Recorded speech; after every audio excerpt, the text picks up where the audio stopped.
Pints in a Corner is a music history podcast about the Channel Club in Boston, Mass.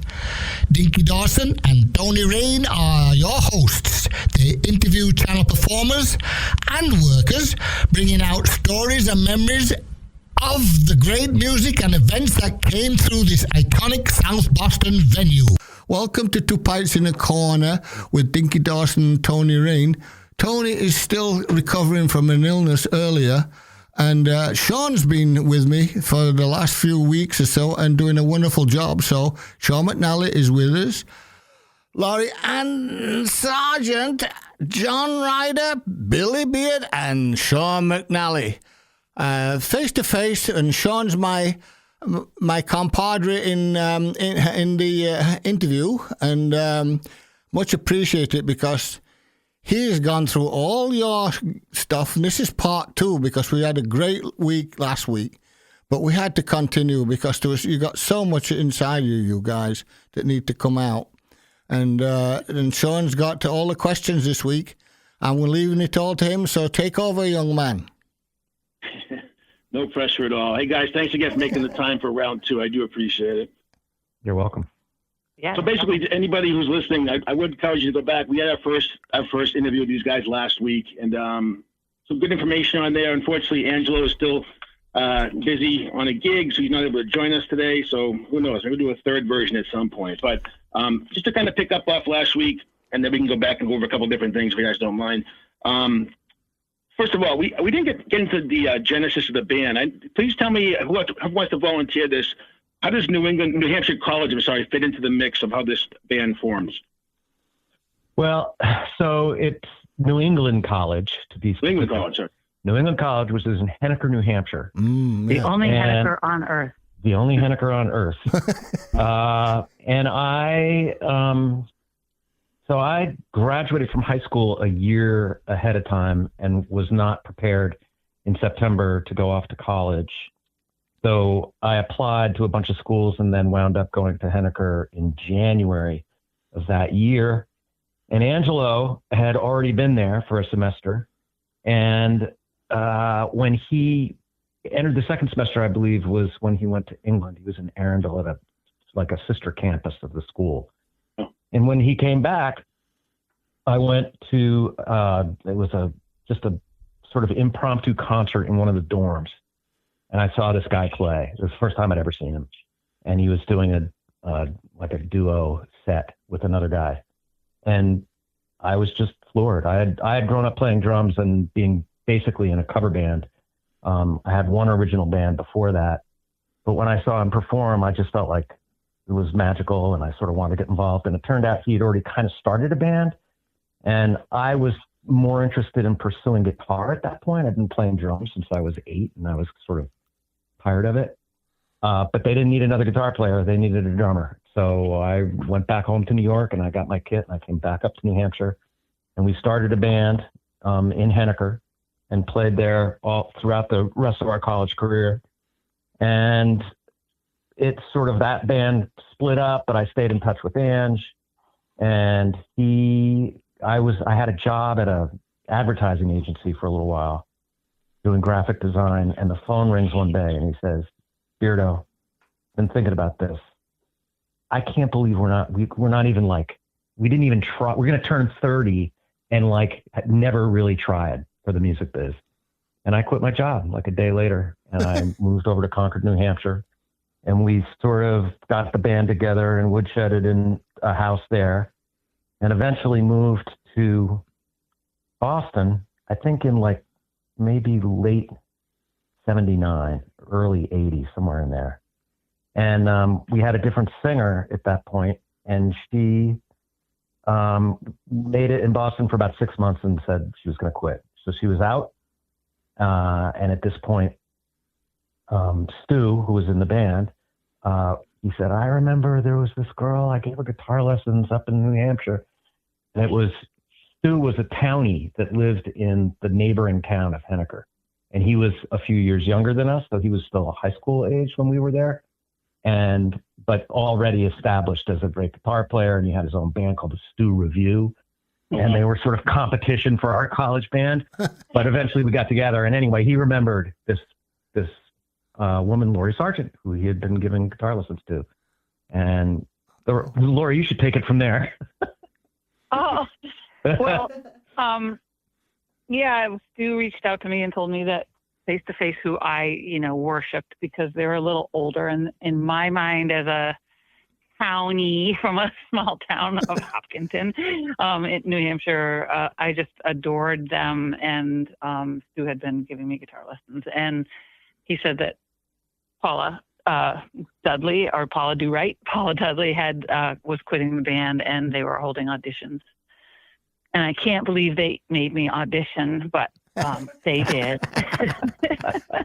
And that was awful. We went through like 30 singers, and we had this one microphone for them, and they all came in all sort of dressed up to be stars, and so there was this disgusting ring of red lipstick on the front of the microphone.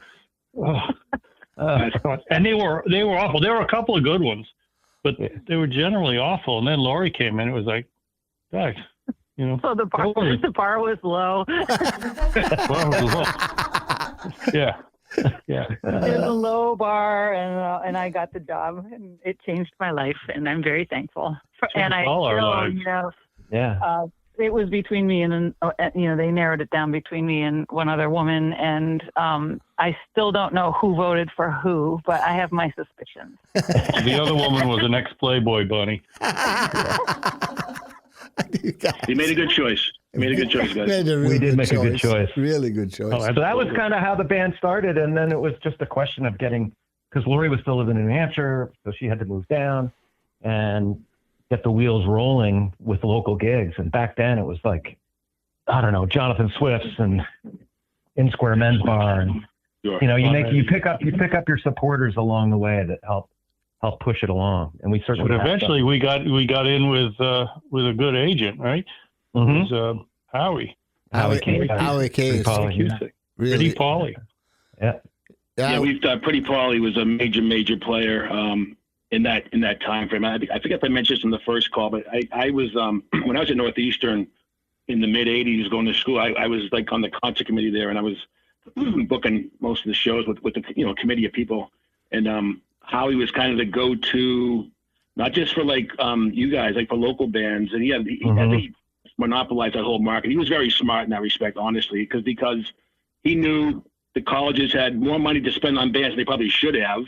Yeah. And the budgets were a lot bigger for schools versus a club gig. So it really made sense to try and take advantage of that. And he was great with that. So I can just tell you several shows I booked. Like I did Stevie Ray Vaughan at the old hockey rink, Rogers Arena, and then Treater Wright played on the show with Little Feet there. I got them both from Howie, and I also had the John Caffey Brown band played on that Stevie Ray Vaughan show, and numerous others. We had the Neighborhoods, the Outlets, all kinds of bands from Boston were playing there, and it was really a great thing going on there with Pretty Pauly, and that went on for quite a while. Actually, he was kind of the main guy to go to for acts.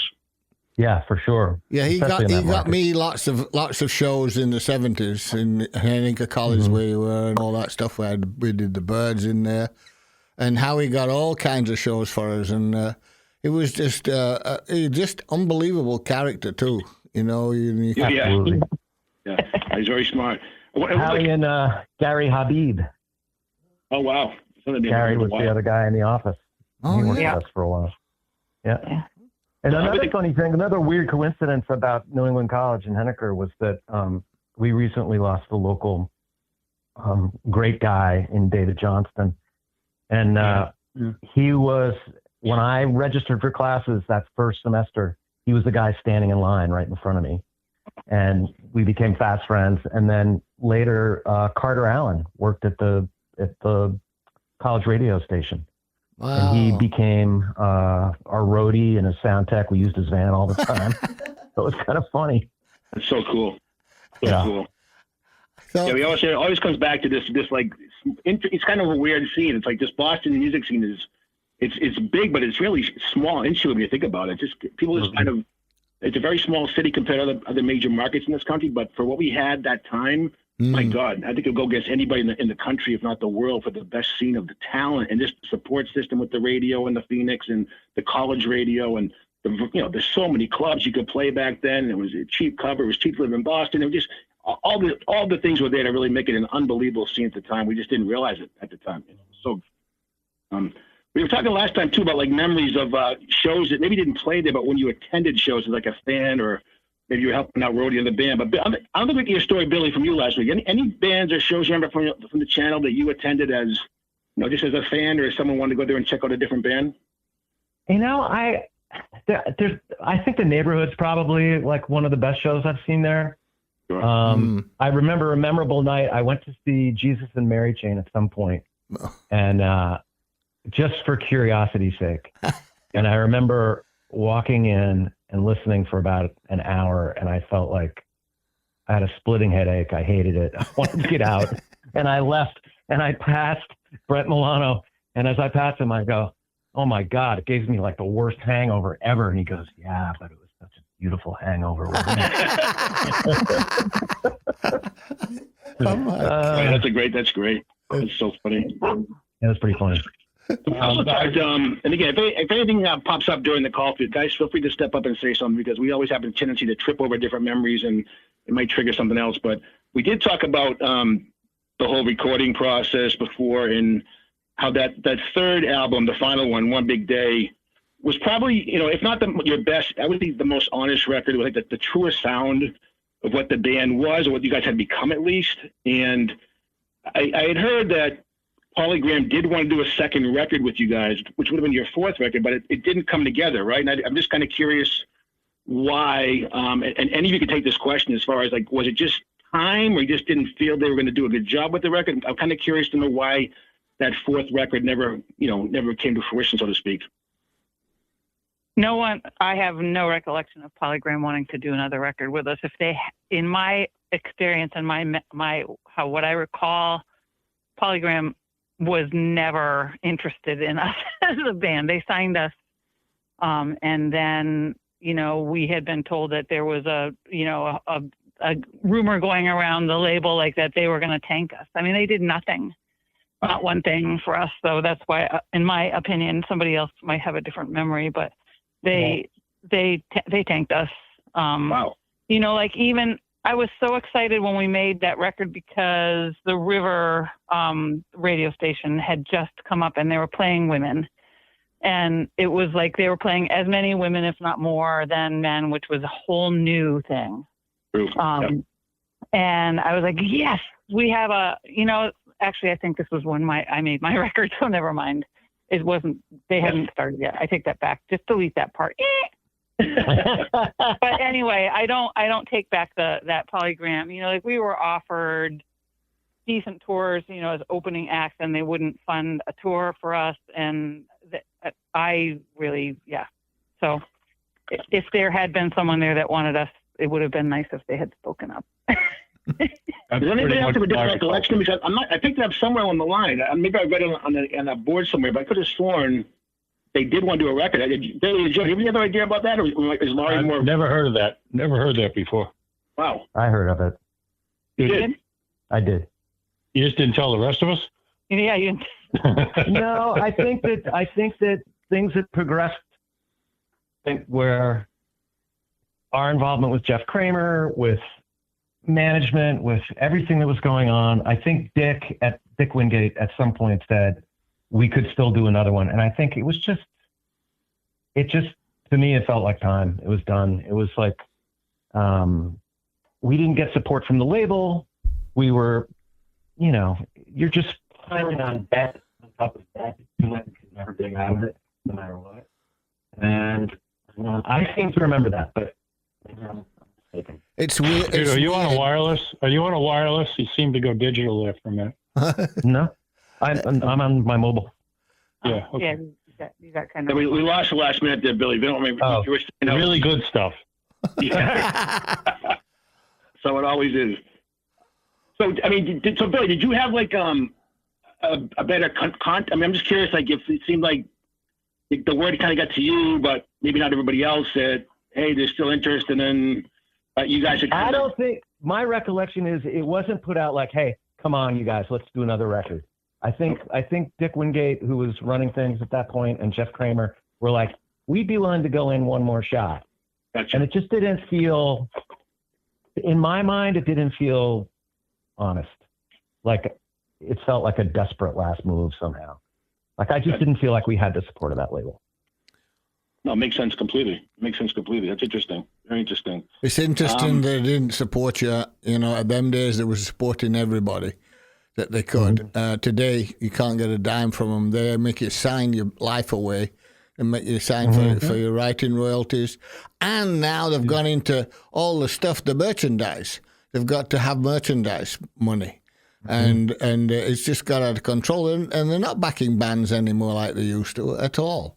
It's they weren't backing bands then either. They were backing bands that were connected to the current trends. Yeah, that's that hadn't changed. It wasn't just point. Throwing money around. They, if you sounded like Michael Jackson or Cyndi Lauper or Bon Jovi, or if you could slot in with one of those, the job was easy. They get you out to radio stations. Nobody had to think. Nobody had to take any risk, and so that was easy.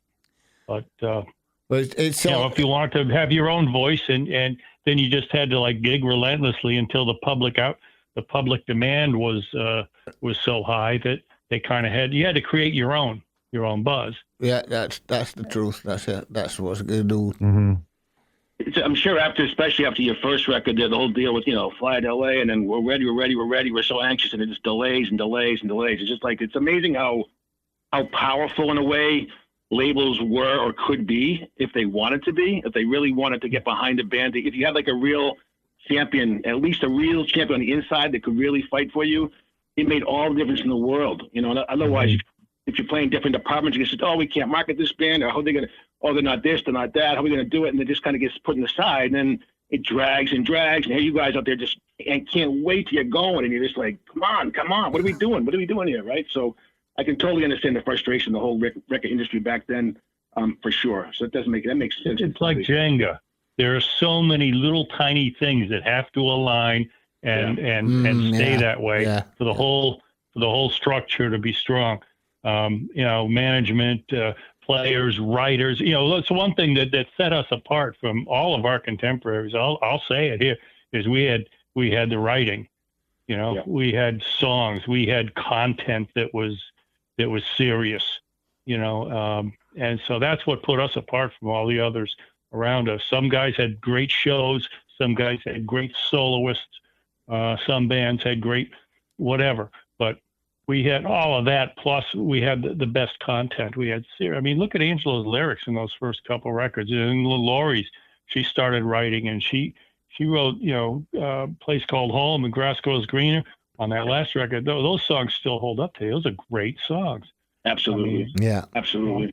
100%.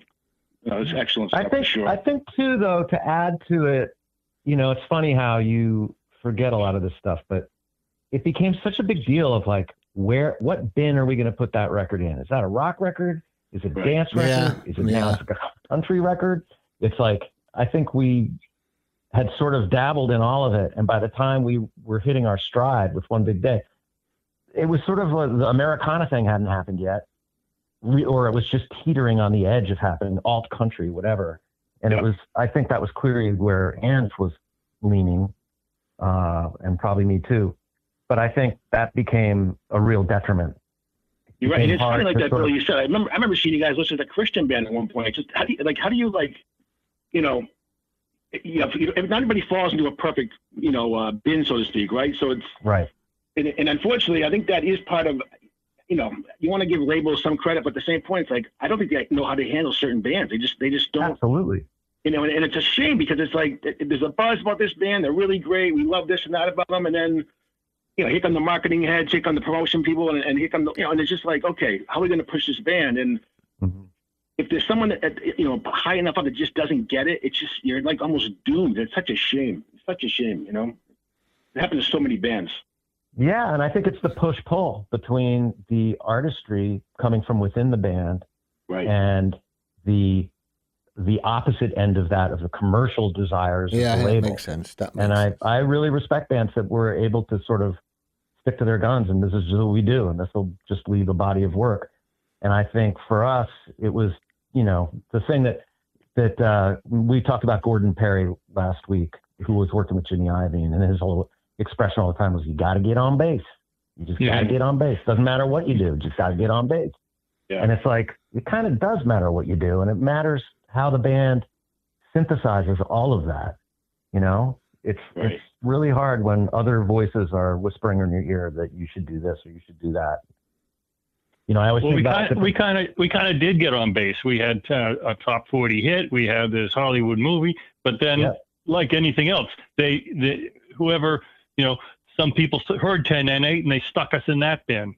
Right. Yeah. And there was nothing to do with us and the rest of that. Right. And then that movie was like something else altogether. And so there was nothing that we could do that was us that was going to be able to leverage any of that. So exactly. Yeah. It's frustrating, man. Well, I can just tell you, you guys, to me, you guys left quite a legacy. I mean, to this day, I listen to all 3 releases. You know, and plus, you know, the live stuff that John put out from the Metro show, anything that I have that has you guys on it, it holds up today to me. I mean, I think, and especially the last record, I think that was really, like you were saying, Biddle, there was not really a thing known as Americana at that point, but you guys pretty much, I'm going to say inventing, but you guys were doing it. And it's like, I think, 5 years later, it might have meant the difference in the world for you guys, you know? But, you know, everything's about timing, right? So let's talk about some other things. Actually, before we go to other shows and all that, what about, do you guys each have a favorite like song or album you worked on for different reasons or just to perform it? You perform it live? Anything you want to like share about that? There's things I like about each of the records. I mean, I like them better. I like the third record better than the first record, that kind of thing, you know, overall. But there's aspects of each that I think are pretty good and I'm proud of. But one little pump for this Live at the Metro record, by the way, that Stu and I put together a couple of years ago. It's available on all your streamers. So if there's any fans that want to hear some live stuff, it was a show we did for King Biscuit on BCN at the Metro around '86.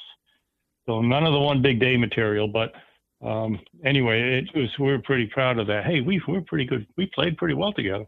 You know, killer version of Tell Me Why on that. Yeah. It's really good. Yeah. And Reckless Heart. Yeah. And, you know, any number of them could be your favorites. And there's a couple things on there that weren't released ever. So go to your favorite that's a very streamer. good release. Anybody who's a fan of the band, definitely look up it online. You can find it live at the Metro. Yeah, face-to-face live at the Metro. You got to stay live at the Metro or else you get a million other face-to-faces. Live at the Metro. You know, so anyway, there's my little plug. Thanks very much. But Laurie, about you, are there any songs that like kind of stick out to you? Like, you know, either that was, you know, either didn't surprise you that didn't pick up more, or that you just really performed and thought it was a great song and enjoyed it? I mean, it's easy to say I love all my kids, right? I'm just curious if you had a song or two that really kind of either stuck out to you as being the perfect fit for the band, or you just really enjoyed performing it live, or, you know, anything like that.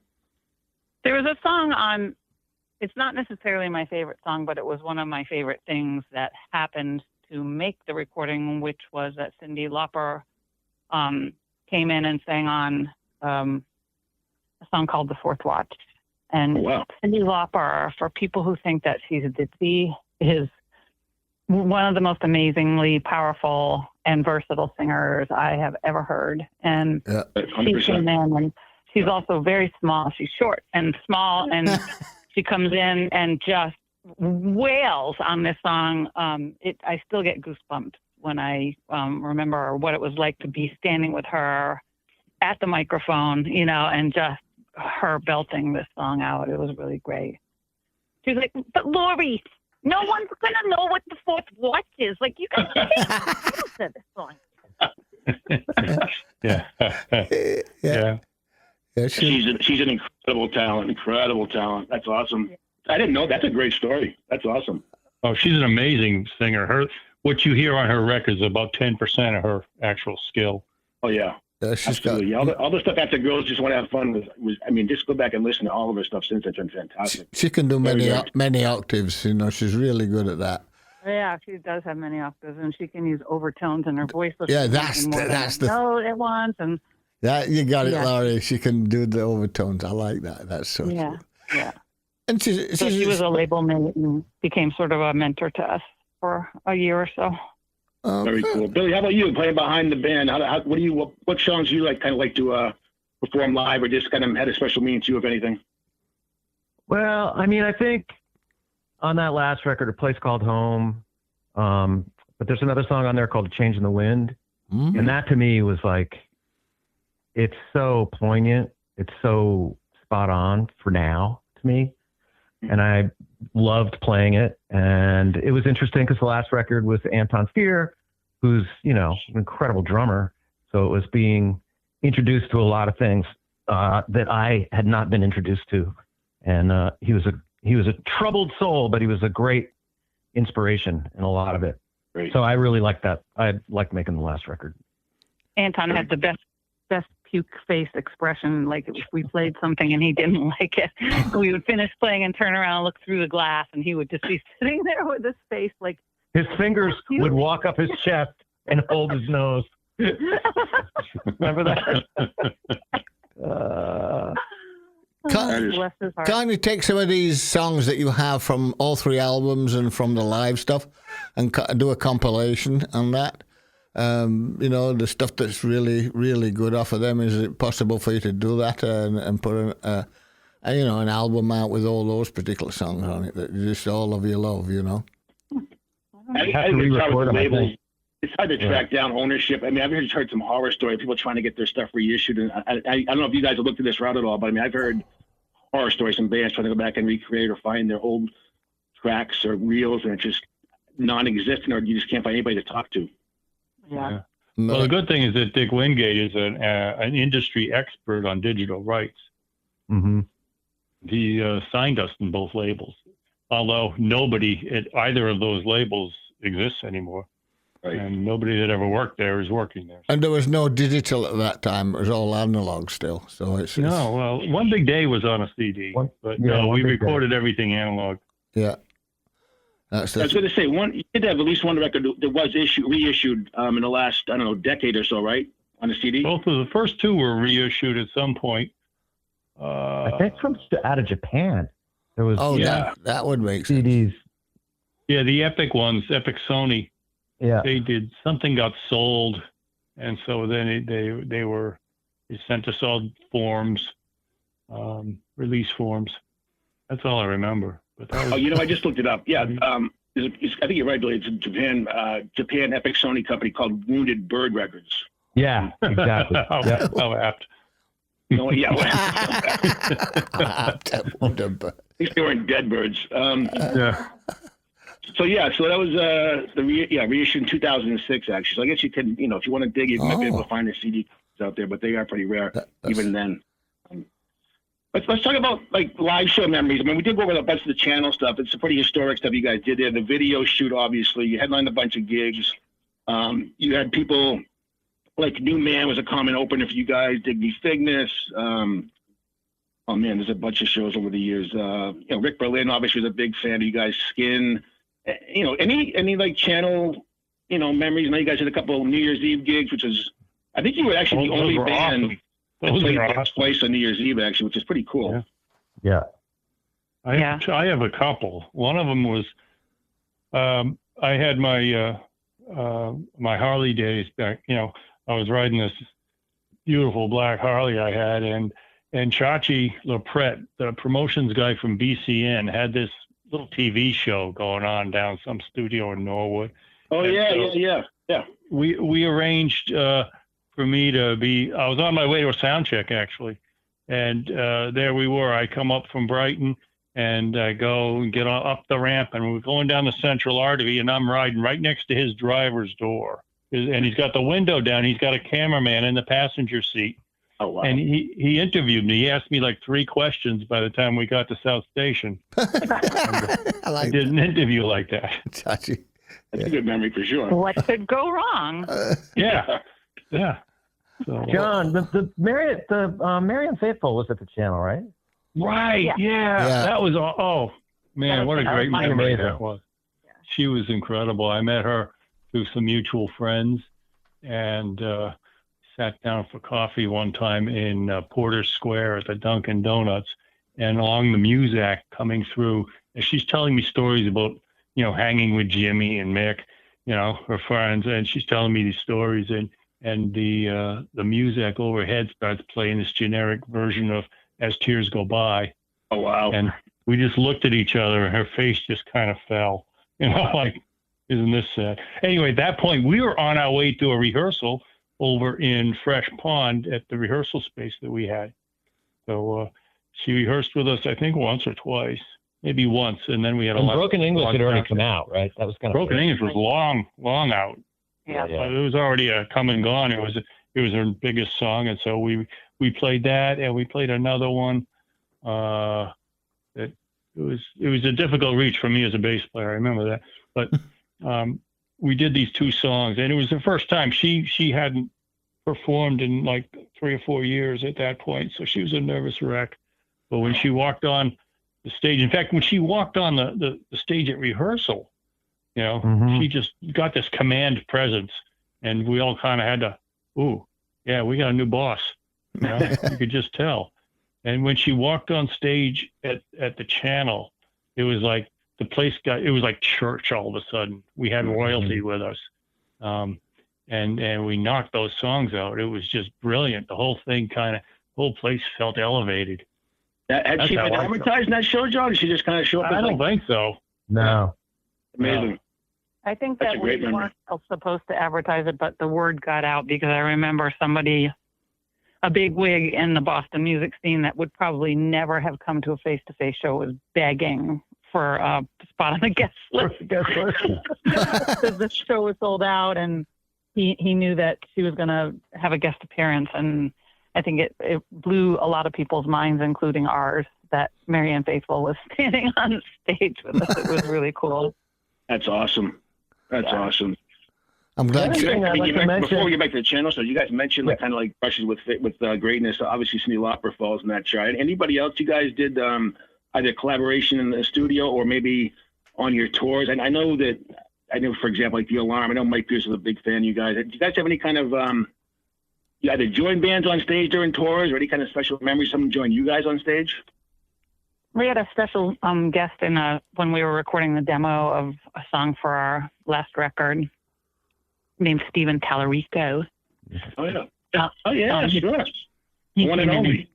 Yeah, it was really, really, really fun and such a dream come true for me to stand literally like right next to him, as like we were conjoined twins and sing into the same mic on a song, that I had co-written with Angelo, and it was just, it was amazing. He was another, just like Cyndi Lauper, he is just an astounding vocalist, and the power that emanates from his body while he's singing is tangible. It was amazing. So that was. What song was that, Laurie?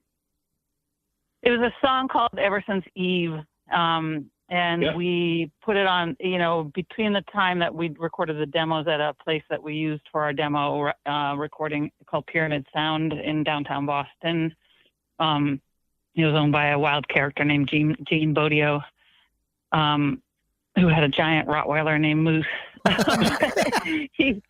The things you remember, but... Hey, you were saying last night you don't remember anything. It depends on John. Yeah, I remember the useless things. Like, I remember the Rottweiler's name. I mean, hello, where's that going to get me? But anyway, a lot of time passed between when we did the demo and then Anton ended up being our producer, and he was not that into trying to put Stephen on our record because we had gone in such a different direction. In the end, it became sort of really much more Americana. Mm-hmm. But it's a huge regret of mine that we didn't use him on the record. I think it was a really big mistake. Was that just your call? Or did the label not want to do it because they couldn't credit him? Or the label would have had to pay. They would have had to pay. And then Stephen's label would have had to allow it. Yeah. And at the time, they would just, he was trying to write for, what was it, Permanent Vacation or something? And then by the time we were ready to release, he was already out on the West Coast. Yeah. And they were making what would be their biggest record to date. Yeah, the monster record, no question. Yeah. Wow, that's cool. That's too bad it didn't work out that way. That would have been pretty cool. What bummed, what frost my cake is that they ended up not, I was hoping, if we could get him on the record, we could open the tour, we could get, all this exposure. But instead, they found some unknown band out of some LA bar and they took them with them, and it was called Guns N' Roses. Wow. Amazing. Yeah. I remember those days for sure. They were coming up big time at that point. Yeah. Oh, man. Amazing. I'll tell you this: in all the years that have gone by, and I can think of channel shows and think, oh, that felt really good. I remember that. That was so much fun. Or we had a freaking insane party afterwards, whatever. Yeah. It wasn't until that movie showed up. I think John, where does that come from? Who shot that, John? So like 20 years later, not 20 years, 15 years, 20 years, whatever, a long time later, I'd gotten married. I had a daughter living in Westboro, and my daughter's in junior high. So she's, 11, 12. And she says, hey, Dad, my lunch buddy, this girl that wasn't one of her friends, it's just somebody she ate lunch with pretty much every day. Her name was Susie Speed. I thought, wow. Does she have a brother named Billy Quaalude? Her name was Susie Speed, and the 80s. And she says, this my lunch buddy's dad played a show with you. And I was like, oh, really? That's nice. And so eventually, it got to like we exchanged numbers, and I called this guy up. He worked over in Hudson, and so he said that his lead singer's wife was walking around with a little compact video camera, one of those things with the size of a Fender amplifier on her shoulder, this giant, Sure. And she was walking around. She videotaped like they were the first of like 3 bands, and then she videotaped all of ours. And wow. And it was our last show. It was our last show. It was our final show at the Chamber. He wanted some on YouTube. Was it her video? Yeah, all those. That's it. Yeah. Wow. And so I burned him some songs on a CD that he wanted, and he gave me a copy of that video. And so I chopped it into little bits and posted it on YouTube. Wow. That's what Billy. That's what we wish, man. I wish we right. could have recorded that with an actual camera crew, knowing what it would be the last one, especially, But that's at least footage exists, which is pretty great, And a 24 There's track. a lot of, most of the shots are from side stage. Yep. And you can't really see a ton, but I will say it blew my mind. Like that was a good band. we were firing on all cylinders right then and there. And, I was like kind of shocked how good it was. Yeah. That's That was the great same to thing. find. There's actually some documentation because that would be what a find that would have been after so many years. That's pretty awesome. And that was great. Yeah. Anybody That's what Stu and I did. We got those 24 tracks. He had them in a storage thing for 30 some years. Wow. And I had some, I was having a good year financially. So I said, let's get them. So we got them. And I found a guy in New Jersey that you had to know somebody. And so I shipped him this box full of these 2-inch reels, and he baked them really slowly. Yeah. What you do with old tapes, you bake them really slowly, and you run them on this machine. He sent me back a couple of thumb drives, and you only got one shot at it, right? Yeah, at that, yeah. Because then the tapes, he said, "Do you want the tapes back?" I said, "No, the oxides. We got the files. The oxides are going to drop off, and if it's a 456 tape Agpex, it will do that at that time. At that time period, would drop out. And going back to something that you guys talked about in Japan, if you guys had cassettes from that time period, they sell in Japan for ridiculous amounts of money, $75 a cassette. Wow. I mean, it's our road manager threw them all out. Oh man, that is a prize to them because somebody just walked up to me and handed me a promotional cassette of the One Big Day record. Wow. Like a year ago, and it's just sitting here on a shelf. Give me $75, you can have it. See that? No, it's just one of them thoughts. I mean, there's so much out there, and that can be used, especially that time period. They love that time period and stuff, and they like us. Like in Europe right now. I mean, people like John Butcher and Barrett's is absolutely a monster in Europe. And he's doing his thing from the 70s and 80s. And doing an incredible job still. and they all come out to see him and stuff, including Robert Plant. He came to see him. Wow. Right, yeah. I'm doing a gig with Barents and John Butcher coming up. Next month. Sean did one down here last week with them down at the Spire. And I popped it. I've got one at the Mideast. It's the Middle East. Is that where it is? Oh, the Middle East. Yeah, yes, sir. Middle East in June. Yep, Middle East downstairs. That's cool. And unfortunately, we just lost one of the guys who owned that place. I mean, yeah. Wonderful. His wake was very, very well attended for sure. It was very, very nice to see. Not surprising at all.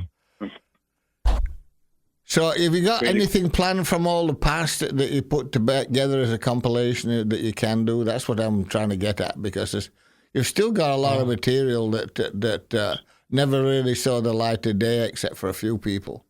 And it's good material. It's good stuff. Sean won't be raving about it. I mean, come on, he's a heavy metal dude. And stuff. He won't be raving a wide about variety of musical taste, and these guys are definitely part of that for sure. So. See, that live tape that we found at Remix, that's pretty much it. There's no more material floating around. There was nothing, I don't think, from One Big Day other than some demos. I mean, I've got some demo things that were just unreleased tracks that were pretty well produced, and they were very well played. But nothing. I mean, I don't know. Well, I'm just thinking of the stuff, because all you guys have got some kind of benefit that you're doing for people. Laurie's stuff, and then the stuff with Stu Kimball and stuff. And we wanted also to mention that again before we go. Even though you did it last week, I think it's very important to get that out and let the people know where they can support. Because like Sean said, there's a lot of people out there that's made some decent money, and they love the band from that time period, and why not give it back in the ways that they should? I was going to actually have the interview end with Laurie saying that, but we'll skip that real quick if you want. We'll go back to a couple other things after the fact. But Laurie, if you don't mind, I was going to ask you if you wouldn't mind just kind of mentioning again, for those who didn't maybe hear the first episode last week, the first Billy Conway Artist Fund, and also what's being done for Stu and Michelle. Yeah. So the Billy Conway Artist Fund was created after Billy Conway, who was the drummer in both Treat Her Right and Morphine, passed away coming up on, almost 5 years ago, which I can't believe. No. But Billy was incredibly generous.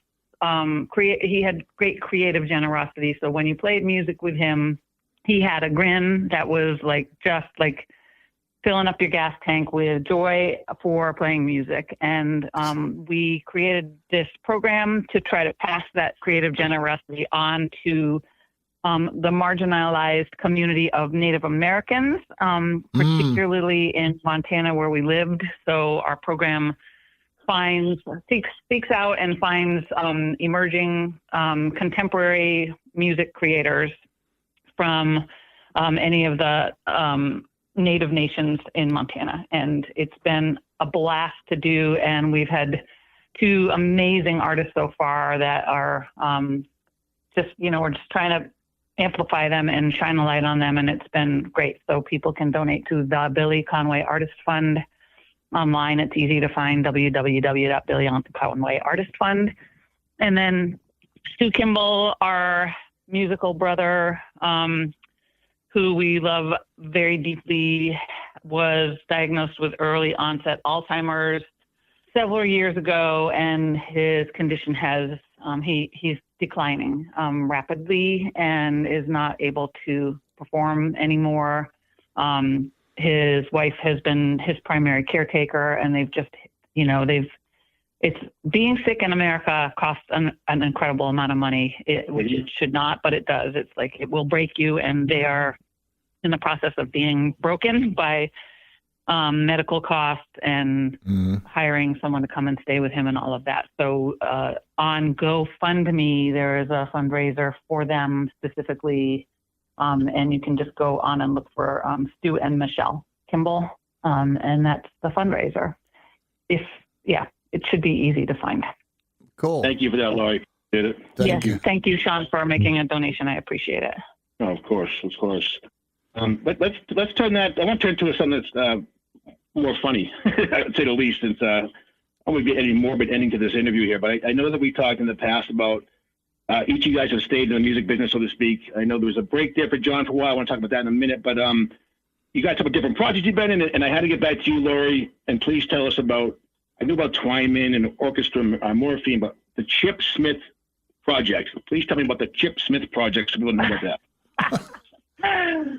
The Chip Smith Project was a band of siblings playing the music of their dearly departed father, who they loved in sort of an oversized way. He was kind of magical dude.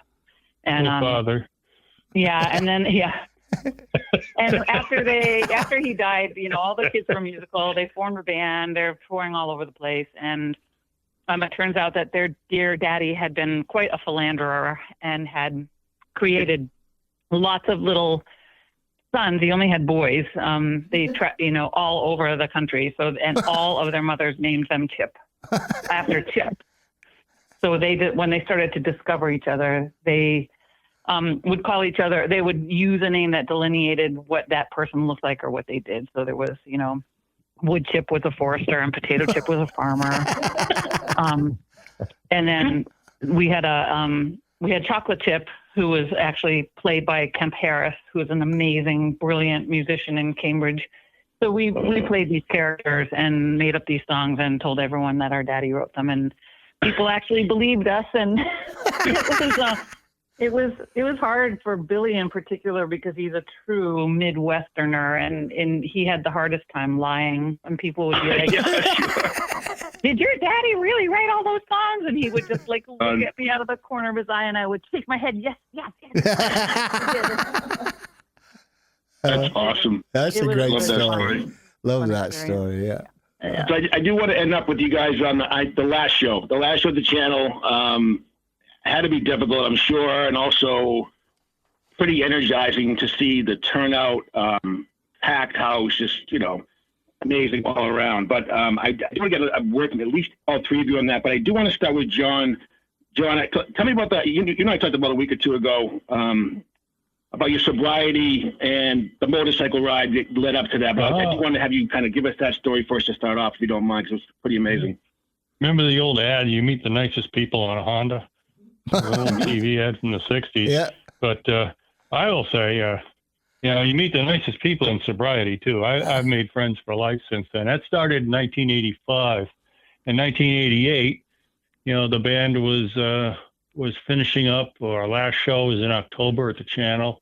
And I was just in this state of, shell shock. We finished a sound check in the afternoon, and I went back to Brighton, I think. I didn't change my clothes, did something, but I ended up at the meeting. A buddy of mine said, come meet me out here at the meeting at Waltham Hospital. So I got on my bike and rode out to Waltham Hospital, and he's waiting for me outside. This is unusual. And I said, "Hey, DJ," and this guy actually was a DJ at the channel. So I said, "DJ, what are you doing out here?" He goes, "Oh, JR, I wanted to just show you all these bikes." I said, "Yeah." He goes, "These are all for you." I said, "What do you mean?" He goes, "They've all agreed. They've come in to this meeting specifically just for you. We're going to ride you back into the show tonight." I said, "Oh man, thanks so much." So I got to lead this pack of 20 recovering crazy people. And we stopped at a gas station in Watertown. I topped them all off, and then we got back and we rode down, the river and down the Central Artery and over to the channel. And when we turned the corner onto, what's the name of that street? Whatever the street, Necco Street. Necco. Yeah, turned the corner on Necco Street. We saw the line was all the way out and all the way up to the corner. It was like, oh, that's gratifying. And I just led the whole pack and just cut right through the line, right up to this double door that they're not supposed to open, banged on it for a while everybody was getting parked. And the guy opens up. I said, "I'm with the band." He said, "Okay." And I said, "No, these guys are with me." And he looked at me, he swallowed hard. He said, "Yeah?" And I said, "Yeah." Yeah, because at that point, who gives a Love that story. Warren, we're going to get a thrashing from Warren, but so what? You'll never work in this town again. Yeah. Anyway, it was a wonderful show of support.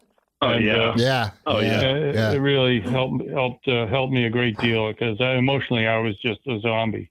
I appreciate you sharing that, Joe. That's really an amazing story. Yeah. It just goes to show you. I mean, you I'm sure your headspace was all over the place. The band, basically your life for the last half dozen years at least, coming to an end, and as you knew it, and the fact that your sober brothers recognized there could be a chance there for you to slip, and they just came out and split. That's what a great story. That is so cool. It's so cool. Yeah, and the rest of the night's kind of a blur. Except the audience chanting, "Don't break up." Oh yeah. Yeah, I'm sure. That was heart wrenching.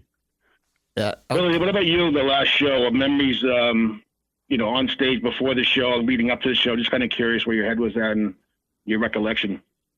I'm not following that. Yeah, I feel, tough one to follow. I know. It's a great story. Yeah, it's amazing. It's beautiful.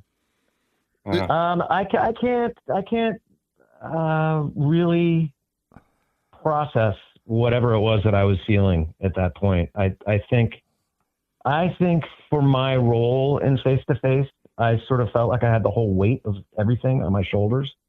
Mm-hmm. And I remember playing and thinking about what our crew's going to do, because they were fantastic people, and worrying about what it sounded like. And it just, it went by in a blur. And I think by the time it was over, I was exhausted and just emotionally and physically spent.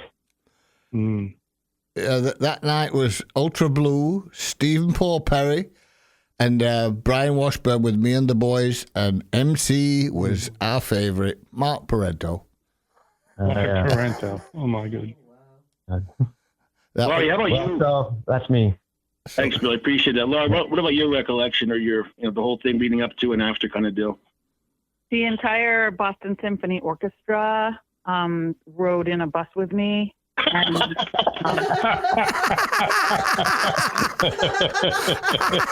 and we showed up, and I pounded on the double door and nobody would open it, so I had to kick it open with my Doc Martens. Yeah.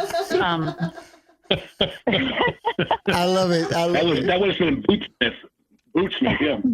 Yeah, and Keith Lockhart conducted you through the crowd. Yeah, exactly. He pointed where I should go. Yeah. Yeah. That's cool. It was, I think, like with everyone, it was a very, very emotional experience, and the crowd was amazing. They were just it was love. It was an amazing, loving moment, and in a life, and it was palpable, and we loved our crowd, and there's no one like a face-to-face crowd. It's just like when I bump into people now, still after all these years, like, oh my squad, Bobby Sargent, I fucking love you. It's like, there's nothing like it, and it makes me cry. It's really, it's like, you can't explain that to someone that's not from Boston, That's a very emotional one, that one. Yeah. You guys left quite the impression, for sure. It's great to reconnect and just kind of go back and relive some of those memories. And I'm glad that Dinky put this little format together to do this kind of stuff. It's just great to go back and visit with people like you guys who were a big part of the whole channel Boston music scene back in the 80s. And huge. I really appreciate you guys making it. This has been a lot of fun for us, and I hope it's been for you guys as well. Well, on that note, I just wanted to say that it's just about time for us to call it. And I have to say it was enjoyable, the second part, because you released a lot more vibes on this one, even though it was the first one when you were opening up. Be able to post the first one will be up on the Friday, just so you can hear yourself. Good. Thanks for having us. No, the second one's better. You should post the second one first. No, they're both good, Laurie. It's just some of the stuff that you guys have said today is really enjoyable, because you've opened up more, and not only that, you did start remembering things when you started mentioning a few things, like what Sean started on with the records, and then I started on with the people that played with you on that last night. and then recollection of you guys and how you got there and stuff. I love it. Yeah. I love it. Well, listen, this is too. And I really believe we could not have done it without the channel. I mean, the channel was really important to our career, so I just want to make sure that we make that clear. Yeah, Especially last week. I think that's a good thing to say, because it really was for a lot of bands, a lot of individual musicians, a lot of people came to see people that you didn't even know were there, and they were hiding in somewhere. And wow, this band's gonna go. And then you get recognition with the radio stations the next day, and this, that, and the other, and people saying, "Did you go see them last night? They were fantastic." And yeah, it was a perfect storm, a cultural perfect storm. It was a great club like the Channel, the Phoenix, BCN. Yeah, you know, and it was just a great time to be in a band, and we were really fortunate to be able to be there. But like I said, we had the goods. Yeah, definitely, really definitely, and the performance, and even then it was a struggle. But it was. This is. You guys had a great run there, and we really appreciate you guys having really us. Yeah, we thank you very, very much. And this is 2 Pints in a Corner with members of Face to Face. Closing. This is part 2, by the way, and we're closing out on this one.